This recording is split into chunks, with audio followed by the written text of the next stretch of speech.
మాతా! స్వామి, తమరు ఎవరిని పిలిచితిరి స్వామి? మా మాతను, మాత మహాలక్ష్మిని. స్వామి, విజయ, మాత మరల మాకు దర్శనమిచ్చినారు. మాత మరల మాకు దర్శనమిచ్చినారు. తమరు ఎంతో అదృష్టవంతులు స్వామి. తమరు ఈ స్వప్నమును మరల మరల వీక్షించుచున్నారు. కానీ మాత సముద్రం నుండి ప్రత్యక్షమై ఏమి విశదీకరించదలిచినారు? ఈ స్వప్నం యొక్క అర్థమేమిటి విజయ? దీని అర్థం ఒకటే స్వామి. మాత మహాలక్ష్మికి తమపై కృప ఏర్పడినది. మాత మనకు సంకేతమునిచ్చుచున్నారు. నిరాశ చెందవలదు, విశ్వాసముంచమని. మాతపై విశ్వాసమే మనకు మిగిలిన ఏకైక ఆసరా. విజయ, మాత మహాలక్ష్మి సముద్ర మదన సమయంలో ప్రత్యక్షమైనారు. ఇప్పుడు మాకు మాత మహాలక్ష్మి మనల్ని సూచిస్తున్నట్టుగా గోచరించుచున్నారు. ఎటులా ఆమె స్వయముగా సముద్ర గర్భం నుండి ప్రత్యక్షమైనారు, అటులనే వారు నీ యొక్క గర్భం నుండి ప్రత్యక్షమయ్యేదాన్ని. లేదు లేదు లేదు స్వామి, లేదు. మాత మాత, ఏమిటిది? ఇది ఏ రీతిన సంభవము? మాత మహాలక్ష్మి నన్ను నన్ను ఆ విధముగా సన్మానించదరా? నాకు అంతటి అదృష్టం ఎక్కడిది మాత? నాకు అంతటి అదృష్టం ఎక్కడిది? సకల లోకాలను పాలించు మాత, పరబ్రహ్మ స్వరూపిణి, మహామాయ, మహాలక్ష్మి మాకెటుల సంతానము కాగలరు? మాకెటుల సంతానము కాగలరు?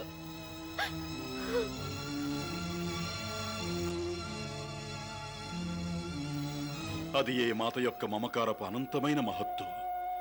వారు మాతయ్యుండి మరి ఒకరికి సంతానముగా జన్మించి వారికి మాతృత్వ సుఖమును ప్రసాదించెదరు.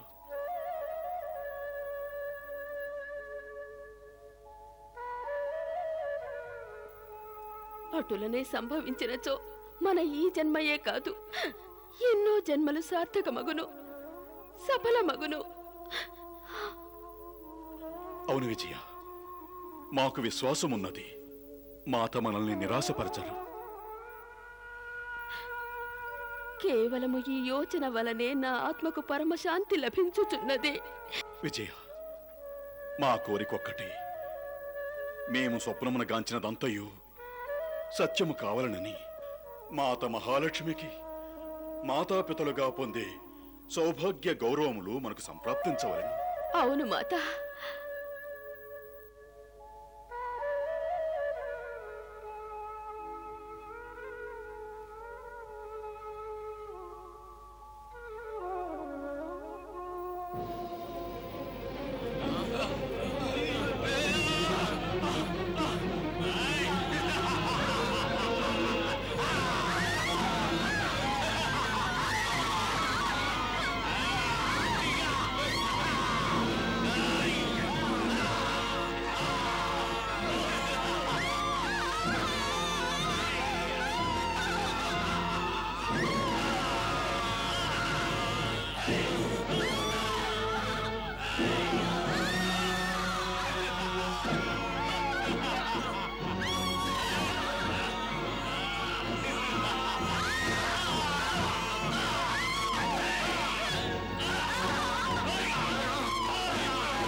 పరంధామ, వీక్షించుతున్నారా? సృష్టిలో రాక్షసుల అత్యాచారము మరియు అనాచారము వలన ఎంతటి ప్రళయము చెలరేగుతున్నదో. సాధారణ జనులు, మహర్షులు, సాధు పుంగవులు వీరి అత్యాచారము వలన పీడితులగుచున్నారు. ఈ రాక్షసులు ఉన్మత్తులై ధర్మము, నీతి, భక్తి, సాధన, తపస్సు, ధర్మానుష్ఠానములు, యజ్ఞములను తమ పాదములతో నేలరాయుచున్నారు. ధర్మపక్షము వహించు వారి హాహాకారములను, ధర్మము యొక్క ఆర్తనాదమును ఆలకించిత్రా స్వామి? అవును భగవతి మహాలక్ష్మి, ఆ ఆర్తనాదము తమరిని యాచించుచున్నది. పృథ్వీలోకమున జరుగుతున్న అన్యాయములను అరాచకములను నిరోధించుటకు, అత్యాచారములను సమూలముగా నాశనము చేయుటకు తమరిప్పుడు మానవావతారము ధరించవలెను. ఏ ఉద్దేశము కొరకు తమ ఈ అవతారం ఉద్భవించినదో ఆ ఉద్దేశమును సంపూర్ణము కావించవలెను. హే మహామాత మహాలక్ష్మి, ఇది కాలము యొక్క నిర్ణయం. తమరిక తమ యొక్క సంపూర్ణ శక్తులతో ధరిత్రిపై అవతరించవలెను. తమరిప్పుడు తమ సంపూర్ణ శక్తుల కొరకు దేవి యోగమాయను ఆవాహన చేయవలెను. తరువాత సముద్రరాజు యొక్క కోరికను నెరవేర్చుటకు రాజా రత్నాకరుడు విజయల యొక్క కుమార్తెగా అవతరించవలెను. ఆజ్ఞ పరంధామా, మేము మా ధర్మమును తప్పక నిర్వర్తించదము. దేవి, ఈ అవతారం తమ యొక్క వైష్ణవీదేవి అవతారం. తమరి అవతారమునందు యుగ యుగముల వరకు పృథ్వీవాసులకు రోగము, శోకము, దుఃఖము, దారిద్ర్యములను దూరము చేసి వారికి ఆరోగ్యం, శాంతి, సుఖము, సంపదలను ప్రసాదిస్తూ ఉంటారు. ఇందులో ఏ సందేహం లేదు.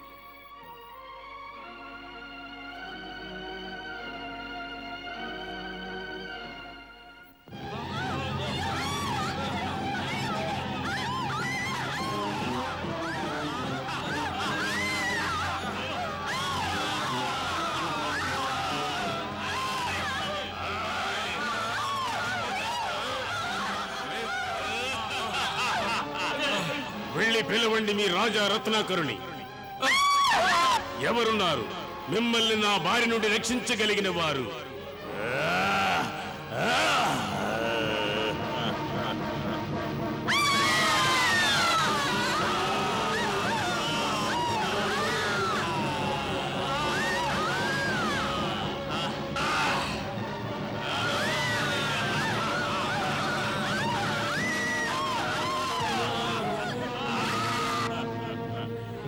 ఓరి మూర్ఖులారా, తన ప్రాణాలనే కాపాడుకోలేని మీ రత్నాకరుడు ఇక మిమ్మల్ని ఎవరు రక్షిస్తాడు?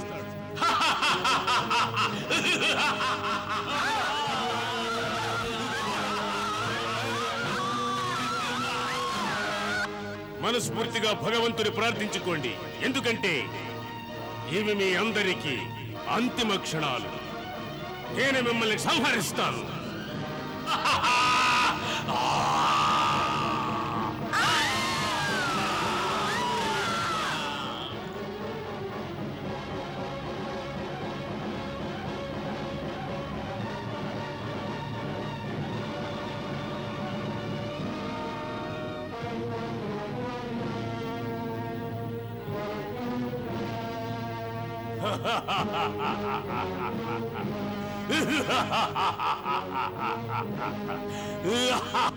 దుర్ముఖ!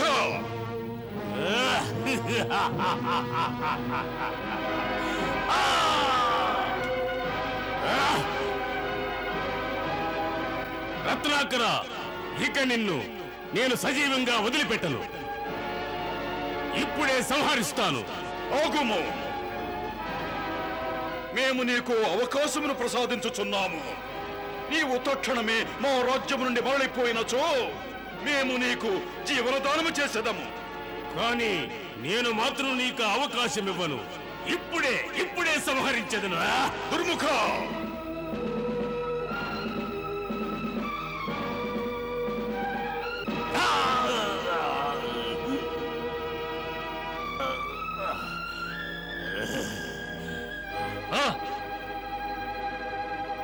రత్నాకర, నీవు నా హస్తములను కాదు, దుర్జయుని హస్తములను ఖండించినావు. తక్షణమే నీ సైనికులను నేను ఆరగిస్తాను.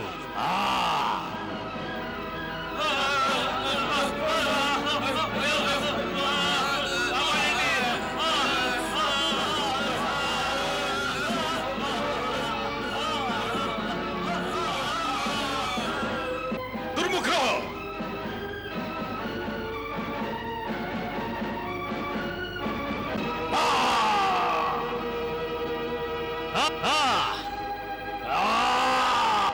చూడు దుర్ముఖ, నీ రాకకెవరు కారకులు వారికి వివరించు. ఈ క్షణం నుండి మా రాజ్యం వైపు ఎవరు కన్నెత్తి చూసినా వారికి నీకు పట్టే దుర్దశ పడుతుందని మా మాటగా హెచ్చరించు. అసురేశ్వర అసురేశ్వర అసురేశ్వర అసురేశ్వర అసురేశ్వర అసురేశ్వర అసురేశ్వర అసురేశ్వర దుర్ముఖ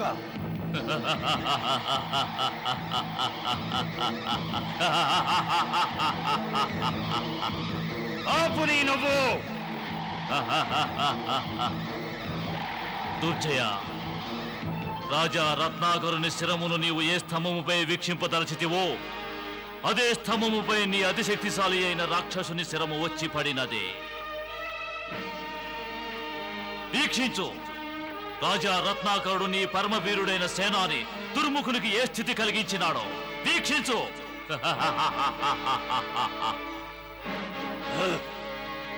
దుర్జయ, పలుమార్లు నిన్ను హెచ్చరించినాను. నీవు మతాంతుడవై ఆవేశముతో నా వచనములను పెడచెవిని పెట్టినావు. ఆపు నిర్భయ, ఇది మా ఆజ్ఞ, మౌనము వహించుము. ఈ ఆవేశమే పనికిరాదు దుర్జయ, నా వచనములను ఆలకించము. రాజా రత్నాకరుడు తన యొక్క శత్రువులకు జ్వాలాముఖి వంటి వారు. దాని నుండి వెలువడు జ్వాలలు శత్రువుల గృహములలోనికి ప్రవేశించి వారిని సర్వనాశనము చేయును. నీ స్వభావము నాకు తెలియను. నా వచనములు నీకు రుచించవు దుర్జయ. నీవే గనుక నా వచనములను ఆలకించి ఉండినచో అవశ్యము ఆ వచనములు నీకు శుభమును చేకూర్చేవి. పాపము నీవేమి చేయగలవు? నీ విధివ్రాత ఆ విధంగా ఉన్నది. నీ వినాశనం తథ్యం. నిర్భయ ప్రాణ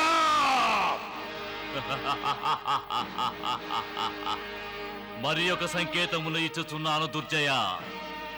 నీవు రాజా రత్నాకరుని వంటి మహాత్ముని శరణి వేడనిచో ఏదో ఒకనాడు రాజా రత్నాకరుని బాణం నీ శరమును నా సమక్షములోనే ఈ స్తంభముపై స్థాపితము చేయును.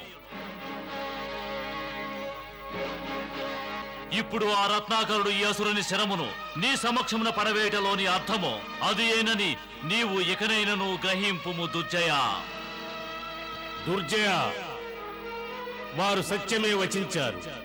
మరలా నీవు వారి రాజ్యము వైపు వక్ర దృష్టితో వీక్షించినచో అప్పుడు నీ గతి కూడా నాకు పట్టిన గతే దుర్జయ. దుర్జయ, వారు సత్యమే వచించారు. మరలా నీవు వారి రాజ్యము వైపు వక్ర దృష్టితో వీక్షించినచో అప్పుడు నీ గతి కూడా నాకు పట్టిన గతే దుర్జయ, నాకు పట్టిన గతే దుర్జయ. వీల్లేదు.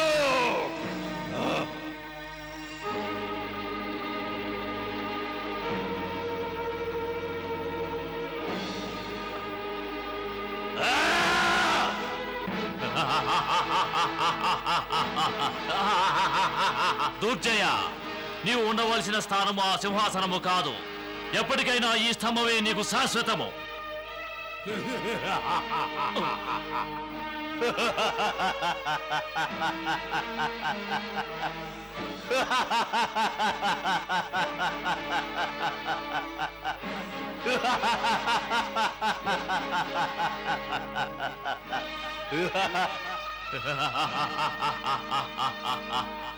ఏదో ఒకనాడు రాజా రత్నాకరుని బాణము నీ శిరమును ఈ స్తంభముపై స్థాపితము చేయును.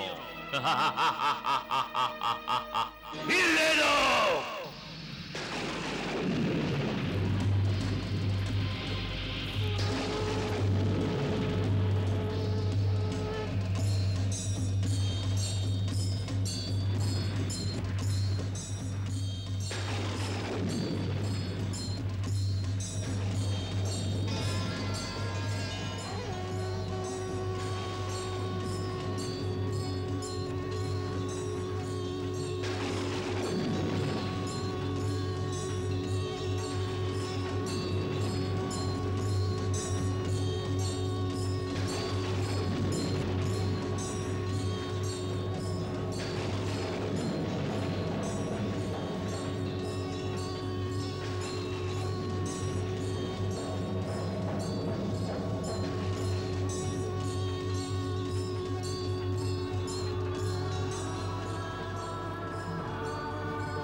హే ఆదిపురుష, ప్రణామములు. హే ఆదిమాత, ప్రణామములు. హే పరమాత్మ, హే దేవి, నన్ను ఎందులకు ఉత్పన్నము గావించితిరి? హే దేవి, తమరెరుగుదురు కదా, తమరు నా యొక్క స్వరూపమే. తమరు సర్వశక్తిమంతులు, ఆది పురుషులు, భగవాన్ విష్ణువు యొక్క స్వరూపము. హే దేవి, తమ రూపమునందు మా యొక్క వైష్ణవ రూపము నిక్షిప్తమయ్యున్నది. కావున త్రిలోకములలో తమరు వైష్ణవి, వైష్ణవ నామములతో పూజింపబడుతుంది. హే వైష్ణవీదేవి, పాతాళము నుండి ఆకాశము వరకు అనాచారులైన రాక్షసుల అత్యాచారములతో పీడితులైన ప్రాణుల హాహాకారములు వినిపించుచున్నవి. ఈ అనాచారులైన రాక్షసులను అణచివేయుటకే నేడు తమరు ఉత్పన్నము గావించబడినారు. హే దేవి, పృథ్వీలోకమును సాధుజనులను, భక్తులను, మునులను సంరక్షించవలసిన బాధ్యత తమరిదే అవుతుంది. అటులైనచో నేను పృథ్వీలోకమున జన్మించవలెనా? అవును దేవి, సమస్త పృథ్వీవాసులు అధర్మమును నశింపజేయుటకు, దుర్మార్గులను వినాశనము గావించుటకు తమ కొరకు నిరీక్షిస్తున్నారు. హే దేవి, తమరు ధర్మమును సంరక్షించెదరు, మరియు అధర్మమనడి అంధకారమున చిక్కి తల్లడిల్లు పుణ్యాత్ములకు మార్గదర్శనము గావించెదరు. తమరు భక్తుల పాలిటి మంగళదాయిని, మరియు దుష్టుల ఎడల వినాశకారిణి.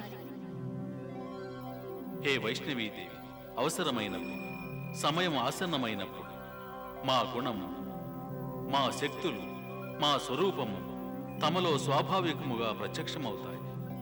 తమకు ఎప్పుడు ఏ రూపం అవసరం అవుతుందో ఆ రూపమును ధరించగలరు.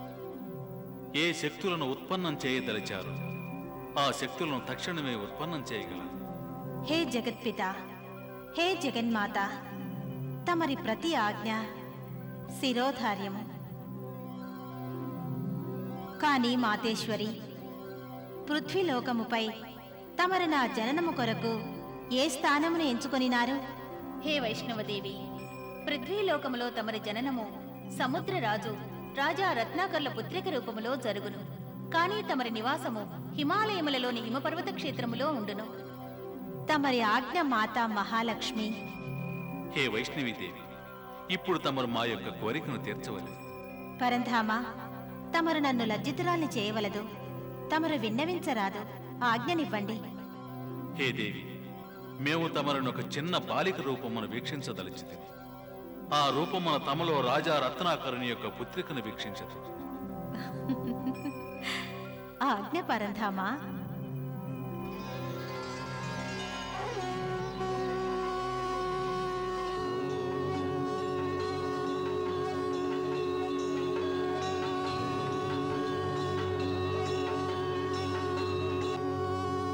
హే వైష్ణవదేవి, రాజా రత్నాకరుడు తమరిని తన పుత్రిక రూపములో వీక్షించుటకు సముద్ర మథనము ద్వారా తాము ప్రత్యక్షమగుటకై ఇప్పటి వరకు కఠిన తపస్సుతో సుదీర్ఘముగా నిరీక్షించినారు.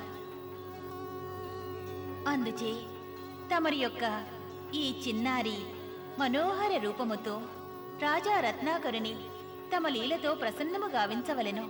తమరి ఆజ్ఞను నేను సముచితముగా పూర్తి గావించదను. తమరు నాకు పృథ్వీలోకముపై వైష్ణవీదేవి అవతారమును ధరించుటకు అనుజ్ఞనీయవలెను మాతేశ్వరి. తథాస్తు.